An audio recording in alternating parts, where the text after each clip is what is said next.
Hi, I'm Jacqueline. And I'm Courtney, and this is Caffeinated Crimes. Welcome to a snowy Saturday morning here in Tennessee. Don't know what the weather is like where you guys are. By snowy, I mean like a few flurries, no big It deal. was pretty. It didn't really Yeah. stick. I mean, this morning there was like quite a bit of snow like on the car, but it hmm didn't really stick besides that. And then when this comes out, who knows what the weather will be like. That's true. I mean, it could be 70 degrees. It could be 4. I mean, it's really speaking of, so I got my first electric bill like since we moved here, and it has like all the stats or whatever, and it has like the lowest temperature and the highest temperature in this time period, which was only 2 weeks, by the way, because I moved in like in the middle of like a billing cycle. In a 2 week period, the low was 2 and the high was 70. I was like, Yeah, yep, that doesn't describe the weather recently. Yeah. It's like that's about right. Yeah, it's Yeah. craziness. I don't think we have a whole lot of true crime updates. We're finally back on a normal weekly-ish recording schedule, give or take a few days, but hopefully getting back on track with that. Courtney and I hung out this morning and still managed to chat for 20 minutes before hitting record. So That's true. just in case you guys wondered if me living close to Courtney was going to change that, it did not. We saw each other Friday night where we chatted quite a bit, but there was Yes. a primary topic of chat that night. It wasn't just it wasn't general chat. And then, we saw each other this morning, and we're going to see each other tomorrow and possibly Monday. Yeah. And then I'll probably have to go like, I don't know, 4 or 5 days without seeing you. So I might have to come over one evening and just, have a drink and chill and, because clearly we still have plenty to talk about. Also, if you guys like skip the perks of the week, like maybe you guys hear the end of the episode and then you're like, all right, I'm out of here. I did announce last week that I've moved back to Knoxville. So if you're confused and wonder what the hell we're talking about, that's what it is. Because I don't know, maybe you guys don't listen to the perks of the week. Let us know, but also maybe don't, because then it seems like you just like hate us personally. If you don't listen to the perks of the week, you're probably not listening to this part either. That's a good point. That's a good point. We'll start sticking our perk in the middle. No, that would be bad. That would be chaotic. Yeah, that's a lot. It'd be like when Morbid tried to do palate cleansers and everyone was like, let's not do this. No. Yeah. It's nice in theory, but it kind of disrupts, the flow of a story. Yeah. But clearly we are great at the flow of conversation since we are just nailing this intro today. Nailing it. I do also want to add, in case anyone cares before we get started, I'm at my new desk in my new house, which has a window, and there's so many birds outside this window. And I just, if anyone knows me, I adore watching the wildlife. She's basically a dog. Yes. You know how your dog runs and it's like bird, bird, bird, bird? Yep, that's me. So I'm watching. Makes the weirdest noise when she sees birds outside. She doesn't make an audible noise, but her like teeth start chattering. It's my gosh. And then like she's like trying to eat that bird. Basically. She wants that. We tried to look up what it was, and like one said that like cats can acknowledge like that they can't get to it, and it's like a frustration noise because they're like, sense. I know there's glass in between us and I can't get to it. But also like another theory is that it's like that's just what the noise they make like in the wild when they're hunting. Yeah. Interesting. I don't know, but it is the funniest noise, and she just like gets straight down, and it's my chunky cat too, so she's like, getting straight down and like trying. And you're not getting that bird. What would you do if you could get to that bird? She is so spoiled. She would not like. She doesn't even like mess with bugs. She's just like, no, I'm done. Oh boy! All right. Well, I think we are ready to get into it. Yeah. So this episode was inspired by my recent trip to see my in-laws. So basically we went and had drinks at a hotel, and my brother-in-law's girlfriend was like, by the way, did you hear about like the guy that like died here and it's like mysterious? And I was like, oh, I have not. So of course had to inspired. Absolutely. Inspired. Yes. So our sources are the Unsolved Mysteries, like the new Unsolved Mysteries on Netflix. It's Volume 1, Episode 1, Mystery on the Rooftop, and a Marie Claire article. So Rey Omar Rivera was born on June 10th, 1973 to Angel and Maria Rivera. So family was like very important to Rey. He was an army brat, so he moved around a lot as a kid. So you just come really close as a family because you're like constantly making new friends, and the only constant when you're moving around that much like is your family. So they were very tight knit. He was a very happy person, and he would always keep everyone laughing. He had a great sense of humor, and people just kind of naturally gravitate towards him because he did just have such like a big personality. And his dream was to be a writer and a director. So him and his wife Allison had been living in Southern California to pursue this dream, but it wasn't making a lot of money. And I'm sure anyone who lives in California knows it is not cheap to live there. Yeah. And I'm sure they also know how hard it is to become a writer and director in Hollywood. So Ray did turn to his friend Porter Stansberry, who lived in Baltimore.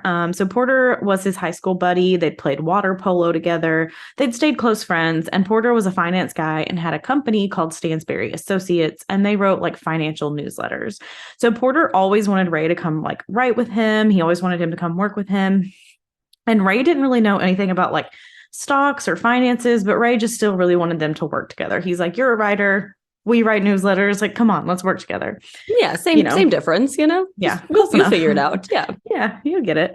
It's not a big deal or anything. Stocks and finances, people don't get upset about that at all. No, especially like you don't know what the hell you're talking about. It's okay. You just put some stuff on paper and it'll all be fine.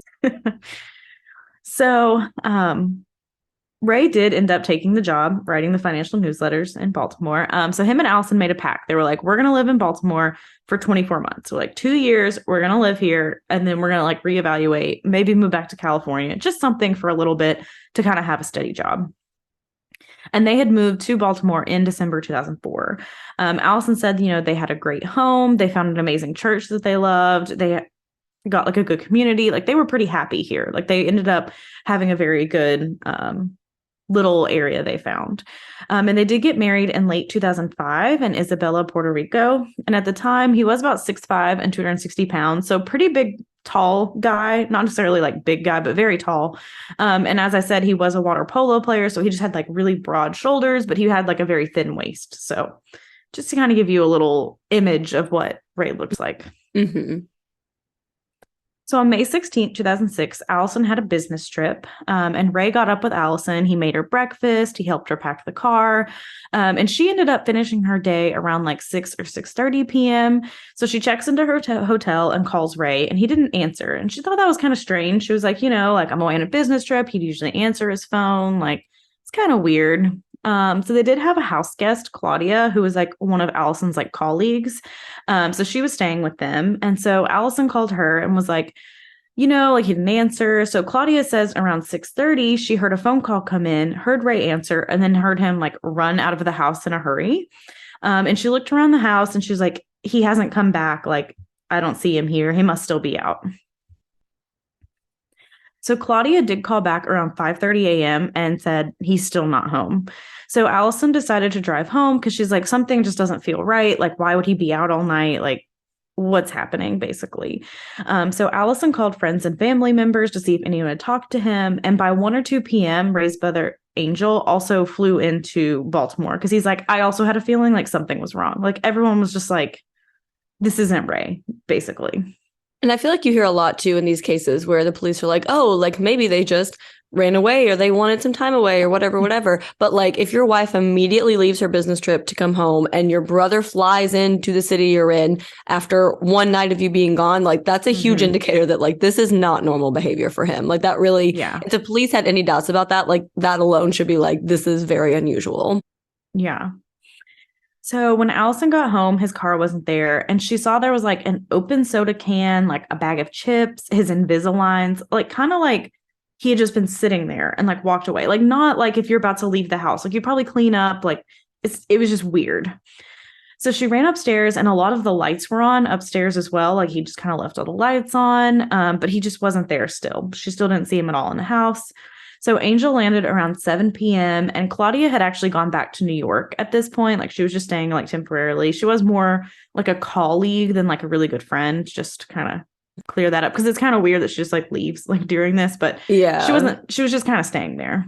And if you're like there in this situation, you're probably like, yeah, I'm just gonna like get out of your hair. Like I'm gonna go back home. Yeah. I don't need to be here for all this. I'm not that close. You need these bedrooms because everyone's flying in. I'm gonna go home. Yeah. So they started to do everything they could like think of to try and look for him. And they saw there was no movement on any credit cards. There was no bank withdrawals, and his phone was now dead. So Porter did put up a reward of $1,000 for any information. So the media did kind of start to pick it up at this point because like the news started getting interested. Like this is a popular 32-year-old man who just like vanished kind of out of nowhere. So the media is like kind of starting to pick it up, talk about it a little bit. And then on May 22nd, which is 6 days after Ray went missing, Allison's parents went to look into like random parking lots for the car because they still hadn't found his car. And they did actually end up finding it, like just kind of miraculously was like, hey, there it is. Cool. That's good for us. And it was found behind a building on St. Paul Street, actually in parking spot number 7. So cops and the media show up very quickly. And the car had a parking ticket on it from like the morning after the 6:30 p.m. call where he left. So the parking attendant said it must have been parked there the night he disappeared because he found it the next morning and that's when he gave the ticket. So he's like, I saw it first thing I got in, put the ticket on it. So it must have been there overnight. Mm-hmm. And they also knew now that the car had been sitting there for 6 days. So the car was found near the Belvedere Hotel, but it was also near where he worked. So he was familiar with this part of town. Like it wasn't like an unusual spot for him. And when they went through the car, they found nothing in it. His phone wasn't in there. There was no sign of a break-in. Basically, nothing of evidentiary value was found. It was like just an empty car, basically.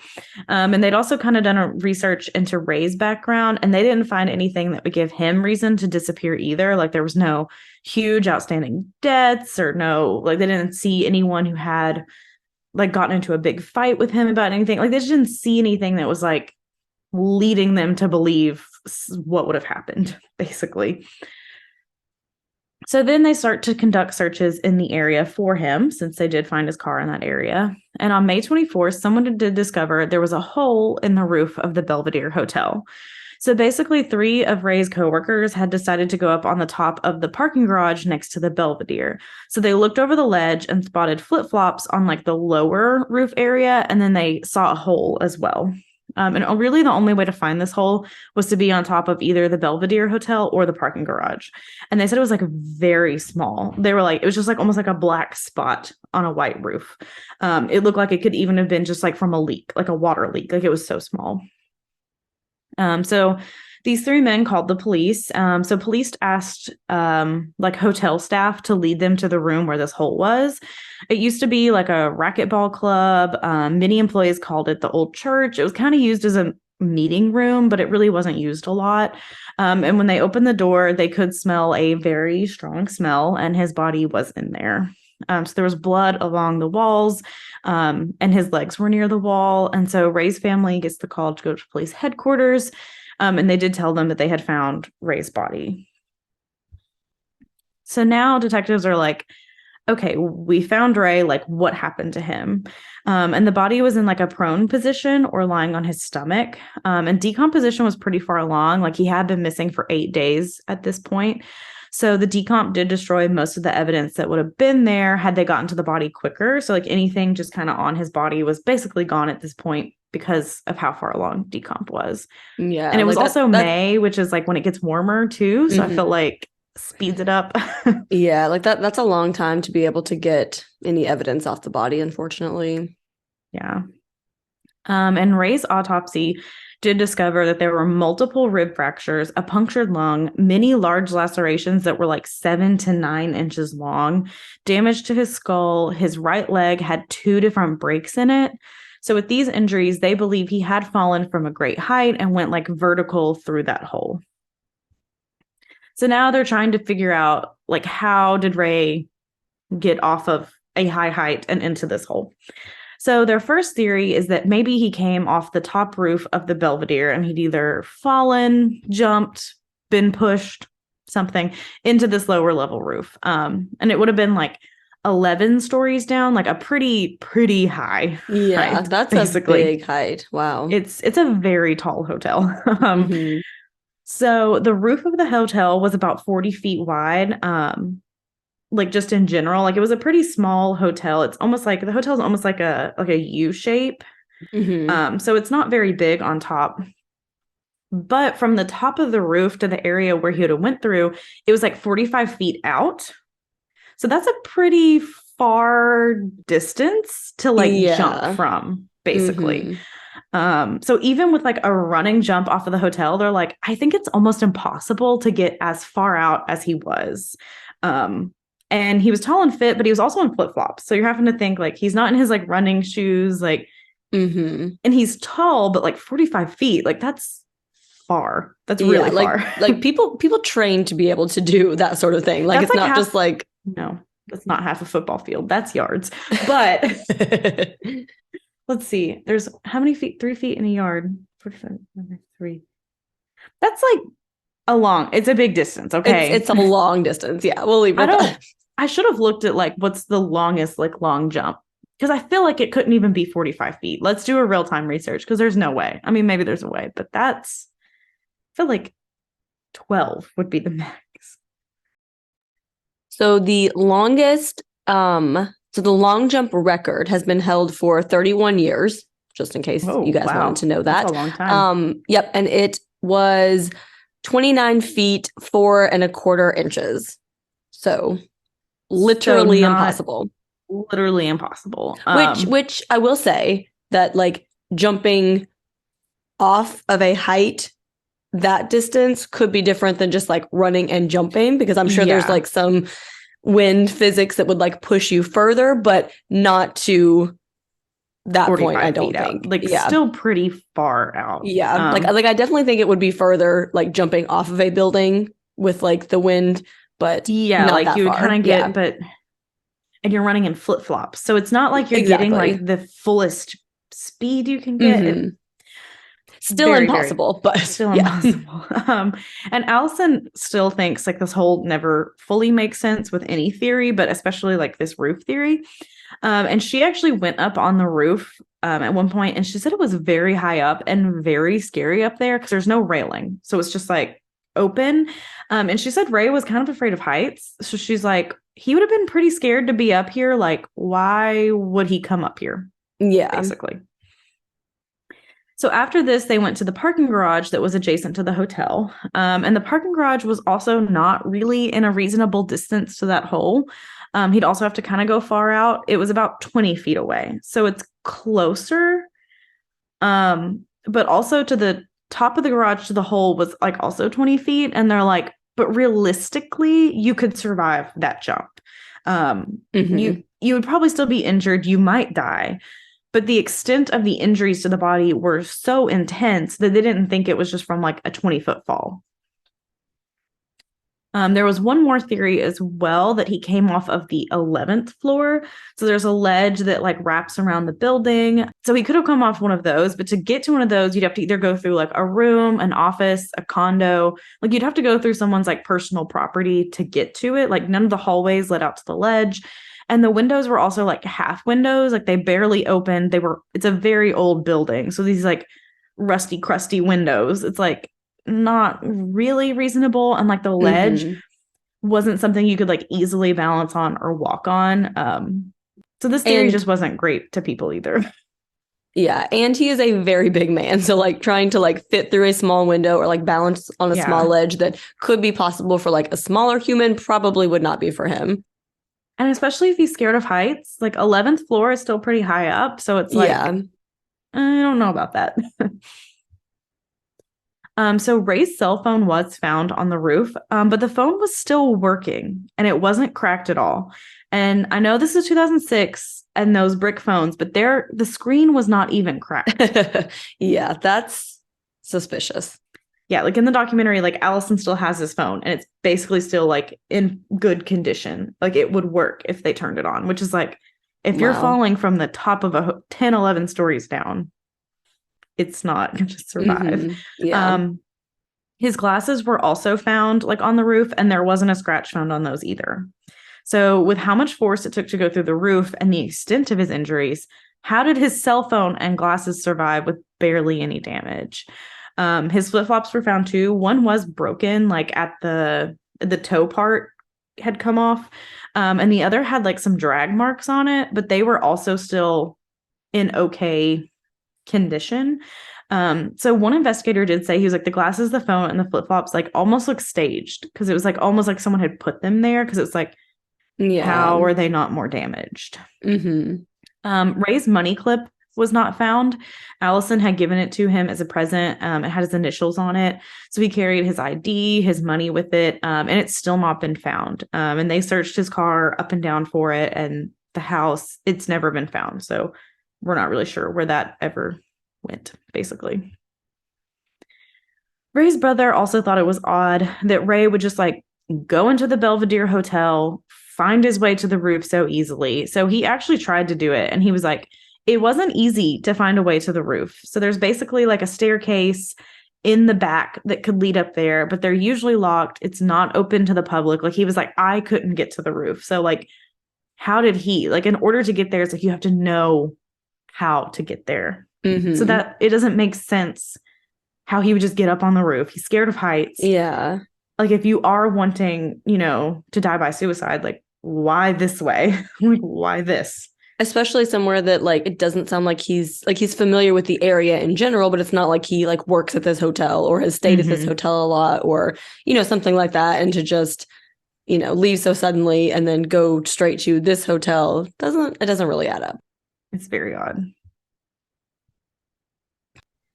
So at this point, the investigators are going to try to see if anyone saw anything. So again, the Belvedere is like a very popular hotel. It has a restaurant and a bar, and Mount Vernon is also a busy neighborhood. Like there's tons of people around. So like, how could he have fallen from the sky into a room of this hotel and like no one sees anything? So like, we're going to start gathering some witness statements, checking cameras, see what we can find out. But the cameras did not show Ray anywhere at the hotel. And of course, the camera on the rooftop was not working. It was disconnected. But the cameras that were connected just showed no indication that Ray was ever in this hotel. Could not find him in the halls, in the lobby, anywhere. And so they just keep hitting roadblock after roadblock here. So Ray's story did make the news a lot for about a week, but then now the police are starting to say that it was a death by suicide. So, the media kind of backs off because there's not like a mystery to solve anymore. They're like, oh, well, that's that. There's really nothing to report on anymore.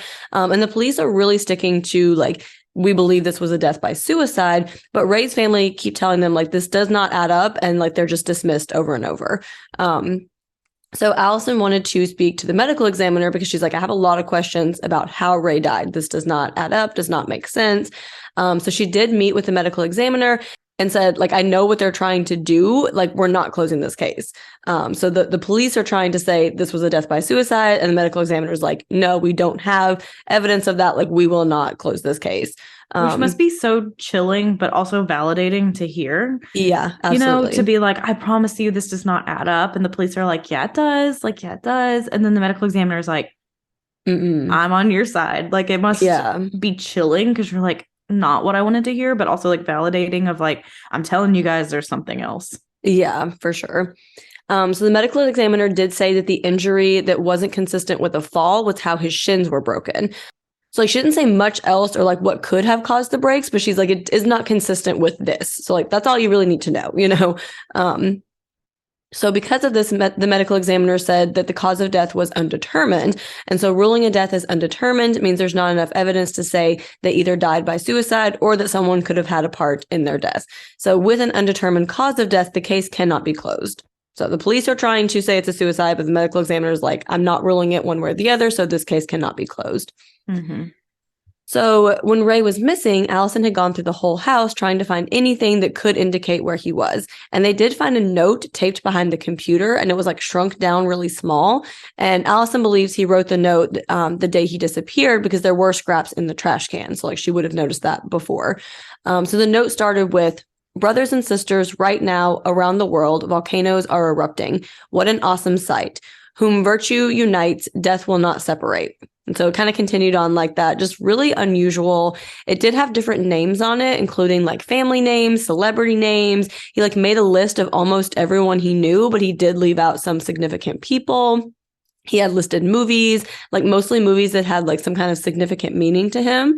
And Allison said that nothing really stuck out to her as surprising, except like why all these things are together in this note. So she's like, these are things that like he likes, he knows, nothing weird, but like, why are they put together in this one note? Yeah, it's not like he had like all his favorite movies and then like Madagascar 2 was in there and she was like, he hated that movie. Why would it be here? Yeah. You know, something like that, where it's like, it's weird, but it's also like, he talks about this stuff Yeah, like frequently. it's his interests and things. Yeah.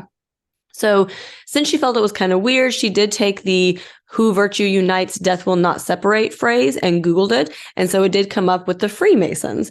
So Allison said that Ray was interested in secret societies and the Freemasons. He had just bought a book on Freemasonry.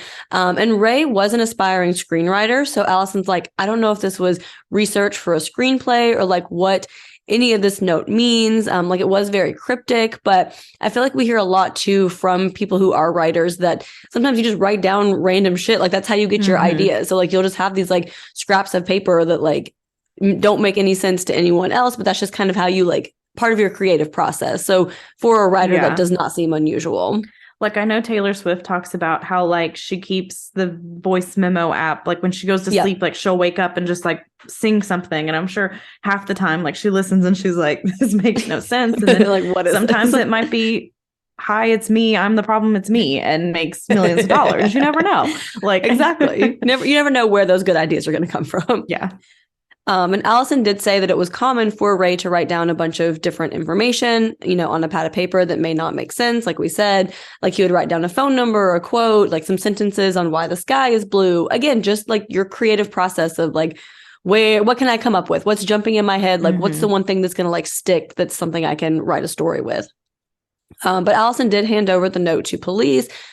And they actually sent it to the FBI to study it. And the FBI said like, oh, it's just an unusual note. Like it doesn't show any suicide intent. They're like, we can't pick out anything in here that like seems like it was like an intentional note about what was going to happen. Yeah. So another unusual part of this case was the day Ray disappeared and like how fast whatever it was seemed to occur. So he left the house in a hurry, didn't take much with him, like seemed to like park very quickly, like didn't kind of take his time getting into his space. Like whatever brought him to the hotel was urgent. So remember Claudia had heard the phone ring and she said then he just like pushed off from his desk and ran out of the house. She said it was a very brief conversation and ended with like him being like, oh, like kind of like a surprised reaction.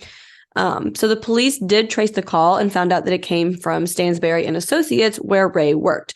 However, there was no way to tell who made the call because it had come from a switchboard and they couldn't track down the actual caller's extension. Unfortunately, the company then put a gag order on all of their employees once the body had been found and detectives had started asking about the phone call. So now anyone who knew Ray or could answer any of these questions, like who called him the day that he abruptly left and then was found like this, none of these people were allowed to legally talk to investigators according to their company attorneys. Like they're like, nope, you can't do that, which I don't even know how that's legal. Like, yeah, I don't either. How is that legal? How is that your not best friend goes missing and you put a gag order on all your employees once his body's found? Not like at the beginning, not like, you know, oh, we're trying to, you know, just keep everyone safe here. You wait 8 days after he's missing and the body is found, and then you put a gag order on all your employees. Yeah. Once it's clear that someone from that office called him the day he disappeared. So his friend, Porter Stansberry, like the whole company, everyone's lawyered up. Porter would not return any phone calls from police or answer any questions. So like this is supposed to be his best friend and he's just literally not helping police at all. So it does feel a little suspicious and odd. So obviously Allison is just like especially furious, like because her and Ray had moved to Baltimore for Porter and his company's position for Ray. So she's like, we are only here because of you all and you all are refusing to help us at all. And it's very odd because I'm sure we'll bring it up later, but still to this day, no one knows who made that phone call, and Porter would not talk and he wouldn't talk to the documentary either. So yep. It's just very weird. It's like, what? I mean, I get trying to be cautious. And, you know, we say all the time, like, if you're investigated, like, get a lawyer because, you know, they can, like, whatever. But the fact that you won't even sit down with your lawyer and talk about your best friend who moved literally across from Southern California to the East Coast on the shore, basically across the country, and you won't say anything about what happened. And someone in your office was the last person that we know of speak to him. And you won't let anyone talk. Very suspicious. So strange. Like obviously, like we've said, always get an attorney, but most attorneys will not be like, nope, do not cooperate at all. That doesn't usually happen. Like they usually want you to cooperate, and they'll just guide you on how to do so in a way that protects yourself. Absolutely. But usually not just nothing. Yeah. So at the time Ray disappeared, he was working on the Rebound Report for Stansberry and Associates. So the Rebound Report was this newsletter that would give you like stock tips to buy stocks that are like not currently doing well, but are projected to rebound in the future. So like get in on these while they're low, like they're not doing great currently, but we think they will. So they're kind of giving advice on which stocks to purchase. So before Ray started working for Porter's company, they had put out a letter under a firm called Pirate Investors that like touts the investments in a Russian firm that's going to discover uranium or something. So this tip basically didn't work out, and investors complained. So the SEC did file complaint charges against Stansberry and Associates and fined them $1.5 million. So Stansberry and Associates tried to say it was their First Amendment right to give this advice, but the SEC said the tip had been fraudulent and fabricated. So basically, Ray's job was to like come in and like clean up Porter's reputation in addition to writing these financial newsletters. So like he's coming into a company that's not in great standing. He's like cleanup crew. He's like trying to put like a good face back on the company because they had basically led people wrongly. And that is the thing. Like you can give advice, and if it's wrong, it's wrong. But if you know it's bad advice, you can't do that. Exactly. You can't like if you know this like.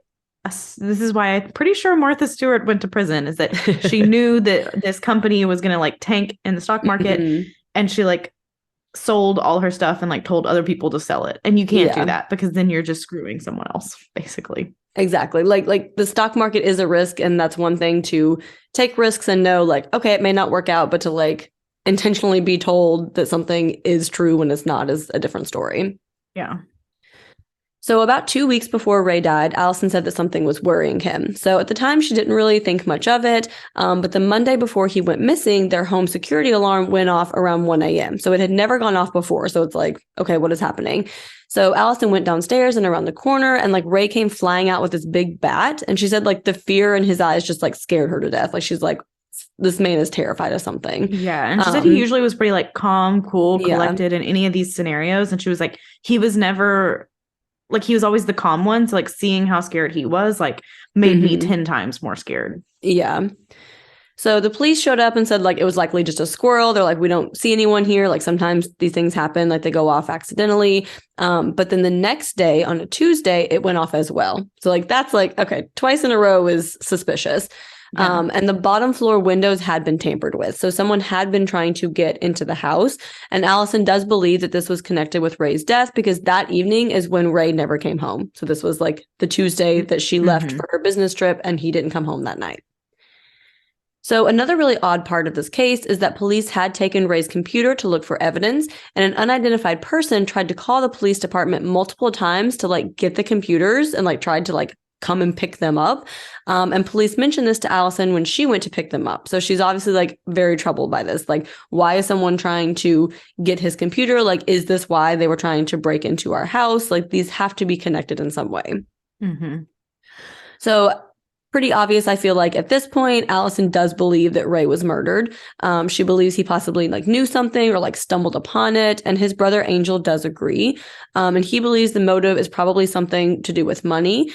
He thinks that Ray's newsletter went out, like maybe somebody lost more money than they were anticipating. They got angry. He's like, money makes people do really bad things, like especially the kind of money you're talking about usually with the stock market. And the types of people that would read and follow these financial newsletters like are talking about losing out on a lot of money. Yeah. And so one of the detectives interviewed said that he was one of the only ones in the homicide department who believed this was not a death by suicide. And he's like, I think this should be investigated. But most of the department are like, no, it's just a suicide. And he was reassigned off the case 3 weeks later. So the only person who's like, this is a homicide, we need to keep looking into it. And they're like, nah, you just need to go off this case. Like, we only need people who just lead the same thing. Mysteriously reassigned him to a whole different department. Crazy. And so Allison was very upset to hear that he was off the case because like this is the only person that agreed with her. So she just like kept following up with the police, and they said to her, you need to get it through your head that your husband committed suicide. What? Harsh. disgusting. So she was like obviously very pissed off, and she's like, I'll get it through my head when you can show me evidence that that is what happened, because so far there has been nothing to prove that. And even today, when asked about it, the Baltimore Police Department will say that it was a death by suicide. So Ray's death is still very much a mystery. His friends and family strongly believe that it was not a death by suicide. And in the limited evidence that we have, it's easy to see why, especially with the unexplainable injuries to his shins, like how he got up to the roof, off the roof, why he went to this hotel to begin with. Who called him? Yes. The gag order on the company that made the last phone call, someone trying to break into his home, someone trying to steal his computer after his death. Like, come on. And obviously every case is different, but I feel like a lot of times when people get to the decision that they are going to die by suicide, they're not getting a phone call and being like, oh, and then running to a hotel they've never been to and jumping off of a roof when they're scared of heights. I mean, there's plenty of other ways that you could, whatever. And so it's just like, none of it makes sense. Like usually it's very planned out, and it's like he knows his wife is going to be gone, so then he could have, there's just, it doesn't make sense. It's usually more planned than that. I mean, again, every situation is different, but like when there's absolutely no, because a lot of times you look back and you see some warning signs, no warning signs, he abruptly leaves, takes off, and then all of a sudden is just somehow found fallen from somewhere in a room. Like, and there are so many signs of foul play too. Like, it's not just like the absence of like suicidal signs. It's like the presence of someone breaking into the house, the phone call, the computers, like all of those things. That it's like, even if it's not like declared a homicide, there should still be some like this case is not over, like it's not clear cut. So it's like no one is saying like 100% like, yes, it was a homicide, but it needs to be investigated further to determine that. And that's why, like, I know the Baltimore Police Department wants to make Allison seem like she's just crazy or whatever, and like, oh, just accept it. But it's like, she makes a good point. Like, you're not showing me evidence of how this happened. You're not showing me him in the hotel at all, first off. Yeah. You're not telling me how he got off the roof and how his phone and glasses and flip-flops aren't damaged. You're not showing me anything. There's an unexplainable injury to his legs. Yeah. How did that happen? Like, if they showed her like, hey, look, we found this footage of him going to this staircase. We found footage of him on the roof, which obviously they couldn't because their camera wasn't working. Yeah. But like all that stuff, she probably would be like, I understand what you're saying. I see what happened. But like all these circumstances, like none of it makes sense. None of it adds up. Also, did they say in the show you watched, like, did they talk more about the camera that was disconnected? Like, had it, like, did the hotel know it was disconnected, or is this something that someone could have disconnected because they were up there with him? I'm not sure. They were very brief about that, just kind of that it was disconnected, not working. But I kind of had the same thought where I'm like, could someone who worked there have just turned it off? Like, they didn't say it was broken. They just said it wasn't like disconnected. Because like sometimes people will be like, oh yeah, I just have cameras for show, but like I know they're not working. And like normally they'll say, I mean, maybe this is just my Law and Order SVU coming out, but they'll be like, oh yeah, like I just keep a camera outside to like deter people, but like it does not work. It has never worked, whatever. Like the hotel understands that it's not working versus the hotel thought it should be working and it wasn't, which again is another sign of foul play. Also, because it is so hard to get to the roof and the doors are usually locked. If like something happened with it and they're like, well, we're not going to fix it because I mean, what are we going to see? Like who needs it to be up there? I don't know like when it stopped working, but yeah, that's like kind of the hard thing that could be important here. Yeah, definitely. So we still don't know, like we said, who called Ray that night or why. No one has ever come forward to talk about it after all these years, which is also odd. I mean, maybe hopefully soon someone will come forward and share who called them, like what happened, who was trying to break into his house and get access to his computers. Like someone knows this information, and probably more than one person. Like this does not, to me personally, does not sound like the work of like a single individual. I mean, especially with the entire company gag order, there's a lot of suspicious things here. It's very, very odd. And again, Baltimore Police Department is like firm in their stance, but I mean, look at the Adnan case. Y'all fucked up. So maybe you should bring in some fresh eyes and start reevaluating some shit. I mean, I know Baltimore gets a bad rap. It's not that bad of a city, but like they do have a lot of crime, like a lot of stuff Mm-hmm. happens. But also you kind of have to give importance to cases like this because Yeah, do you really in your heart of hearts believe with all this evidence that it's absolutely. that simple basically? Because none of Mm-hmm. it adds up. None of Yeah. it. And of course, if you happen to be listening to this and you have some information about the death of Ray Rivera, please reach out to the Baltimore Police Department, or I don't even know Ray's who at this family, point, because maybe, yeah, because someone I don't else know how that serious they would take you. And that's another thing is have people come forward and the yeah, police are not. They're like, we already absolutely. closed, quote unquote. This case is still Mm-hmm. open because his Mm-hmm. death certificate says undetermined. It Yeah, is not a closed case, but is no one in the Baltimore PD taking it seriously? So that's that is a another good thing. Like point. have people come forward. So if you have come forward and Baltimore Police Department ignored you, try to reach out to his family, or Mm-hmm. I don't want to say go to the FBI, but like Like maybe the his state family, police, I don't know. Like I don't. yeah, maybe the state police, or maybe his family knows someone Mm-hmm. who, like a private investigator, Yeah. maybe like somebody who has some influence, because like Mm-hmm. the family deserves these answers. Because Yeah. if we find the evidence this is a death by suicide, like okay, but there's not the evidence of that. Yeah. Like it's Exactly. weird. 45 feet out, like It how? does not. We How? literally Googled it. It's impossible. We've determined this. It's impossible. Yeah. Yeah. But yeah, that is the mysterious death of Ray Rivera, and hopefully one day his family will be able to have closure if they receive more information or if the information they receive is taken seriously. Yeah. So, all Yeah. right. That being said, Courtney, what is your perk of the week? So, my perk of the week is that for my mom's birthday, I have found the secret code of what to get her because she's the hardest person to shop for. And she loves going to Broadway shows at the Tennessee Theater. So, I Oh. just give her Mm-hmm. experiences, and my dad loves it because nothing sits around in the house. Perfect. And, memories are better than things. So, I got Absolutely. her tickets to see Tootsie, the musical, and it was Oh. very good. I knew nothing about it. My Mm-hmm. mom had watched the movie. She said it's a bit different. But it was very good. It was very funny. It was Mm-hmm. hilarious. It's called the comedy musical, and they live up to their name because it was very funny. But that's my perk of the week because it was just super fun, and it's always Nice. nice to just like have a little night out, like a little girls' night, and then yeah. So that is my perk of the week. Jacqueline, what's Nice. That yours? that sounds lovely. So my perk of the week is that last weekend my family rented a cabin in Gatlinburg for the weekend. So it was super nice because it's always hard to get like multiple families together.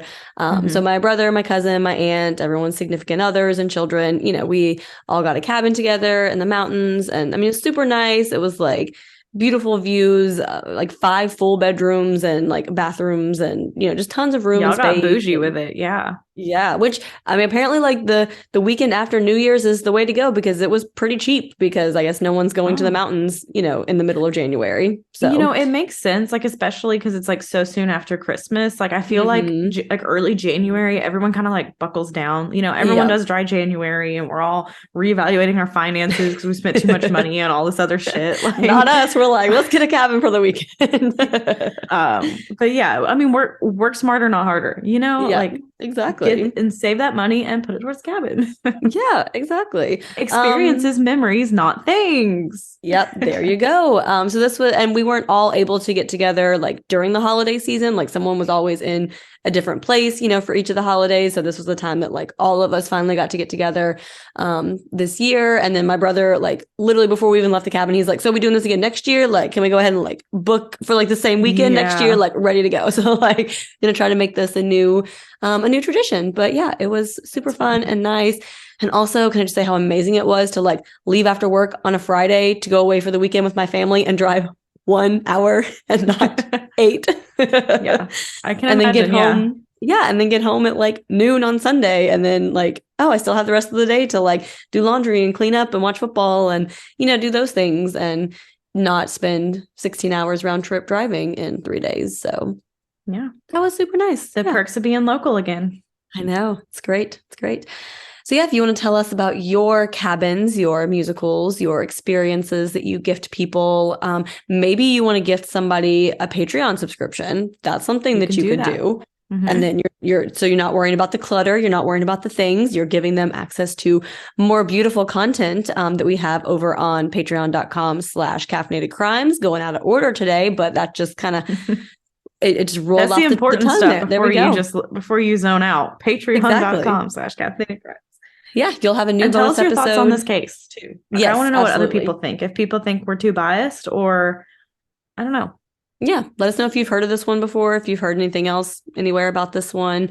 You will have a new bonus episode on Patreon coming out this week-ish, next week, last week, sometime around now, I think. This Thursday, I believe. That's what I think. I think so. Yeah. So every January we do a recap of the previous year on Patreon. So we cover like 10 to 12-ish of like the big cases from the previous year. So we're doing that for 2022, working on that right now. We have some cases that happened in 2022, some that were solved in 2022. So a good little mix there. Again, that is at patreon.com/caffeinated crimes.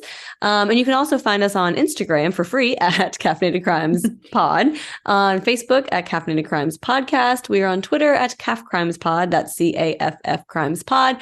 And we are, what did I forget? Email YouTube, TikTok. Oh yeah, those things too. You guys know all the places, Caffeinated Crimes Pod or podcast or whatever. It's all in our little bio thing. That's true. Maybe we should just stop repeating it every time. Because you guys just like turn off at this point, because I probably would. I definitely maybe we should would. just, maybe we should cut that out. We'll talk about Patreon and then we'll just cut it. 2023 Beautiful. New us. I love it. Let's do it. My stomach just growled so loudly, guys. I'm so sorry if the mic picked it up. It is lunchtime. Courtney and I did get a killer workout in this morning, so I'm sure we're both starving. And I've not eaten. So. Oh, God.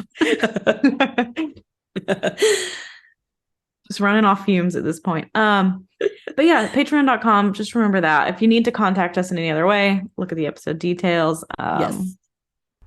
Rate us on Apple Podcasts or Spotify. 5 stars is great. But in the meantime, go have a cup of coffee. And don't commit a crime.